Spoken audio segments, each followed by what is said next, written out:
दोस्तों, जैसा कि आपको मालूम है कि अभी एक तबलीगी इज्तिमा हुआ था जिसमें मौलाना साद साहब ने शिरकत की। मौलाना साद साहब वहां गए थे। मौलाना साद साहब ने उलमा के बयान में, जहां पर तमाम उलमा इकट्ठा थे, तो उलमा के दरमियान मौलाना साद साहब का भी बयान हुआ था, जिसमें मौलाना साद साहब ने कहा था कि उलमा के लिए 1 साल लगाना ज़रूरी है।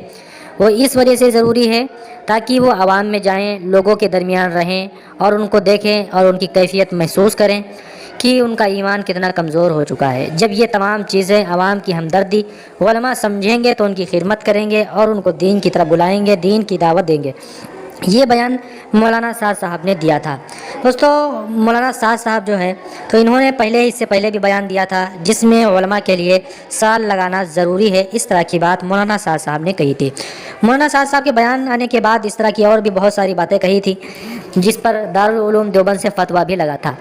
उसके बाद काफ़ी हंगामा हुआ। तबलीगी जमात और उलमा के दरमियान काफ़ी दिनों तक इख्तिलाफ रहा और ये इख्तिलाफ आज भी चल रहा है। उसके बाद आहिस्ता आहिस्ता तबलीगी जमात वालों में भी 2 फ़िरके हो गए, यानी 2 ग्रुप हो गए।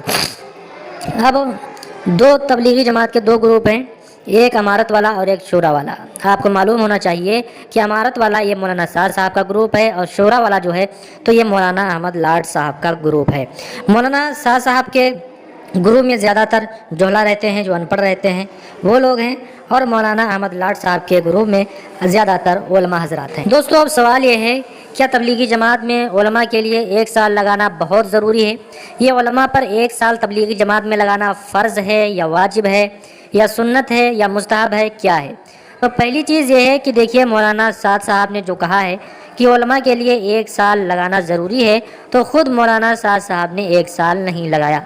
तो जब मौलाना साद साहब ने 1 साल नहीं लगाया तो फिर मौलाना साद साहब ये कैसे कह सकते हैं कि उलमा के लिए साल लगाना बहुत ज़रूरी है?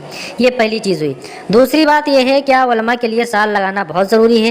देखिए, ऐसा हरगिज़ नहीं है कि बहुत ज़रूरी हो, बल्कि अगर उलमा आवाम के साथ जाएंगे तो उनकी इस्लाह करेंगे, उनके दरमियान बयानात करेंगे, उनको समझाएंगे, उनको मसाइल बताएंगे। इसलिए अगर उलमा चले जाएँ तबलीगी जमात में तो ये बेहतर है। लेकिन कोई क़ैद नहीं लगाई जा सकती कि उलमा 1 ही साल के लिए निकलें या 2 साल के लिए निकलें, बल्कि उलमा के पास जितना वक्त हो वो अपने वक्त के एतबार से ही तबलीगी जमात में निकले।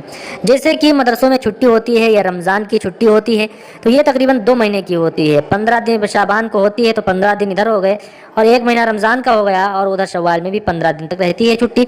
तो उलमा इस तरह से 2 महीना या 1 महीना तबलीगी जमात में लगाएं तो इससे आवाम को ज़्यादा फ़ायदा होगा। लेकिन कोई आलिम जो पढ़ा रहा हो किसी मदरसे में, वो भी एक दिन की खिदमत कर रहा है, तो इसका मतलब ये नहीं है कि वो मदरसों को छोड़कर अपने उन बच्चों को जिनको पढ़ाता है उनको छोड़कर फिर वो तबलीगी जमात में जाए। ऐसा हरगिज़ नहीं है और ऐसा करना भी नहीं चाहिए, ताकि बच्चों की पढ़ाई का नुकसान भी ना हो। और जमात की बात रही तो आवाम खुद जुमे में उलमा इकराम बयानात करते हैं, उनसे फ़ायदा उठाते रहें। और इसी तरह तबलीगी जमात में वो लोग निकलें जो बिल्कुल अनपढ़ हैं, क्योंकि तबलीगी जमात ये समझ लीजिए छोटा मोटा मदरसा है, चलतू फिरतू मदरसा है। तो इसमें यह रहता है कि अनपढ़ लोग मदरसे में नहीं आ सकते हैं पढ़ने के लिए, तो कम से कम 40 दिन या 4 महीने या 1 साल तबलीगी जमात में जाएं, अल्लाह के रास्ते में जाएं और वहाँ पर कुछ दीन की बातें सीख कर आ जाएं।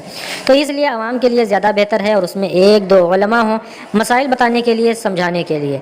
और उलमा के लिए तबलीगी जमात में जाना ना तो फ़र्ज़ है ना सुन्नत है, बल्कि अगर चले जाएँ तो ये उम्मत के साथ उम्मत पर बड़ा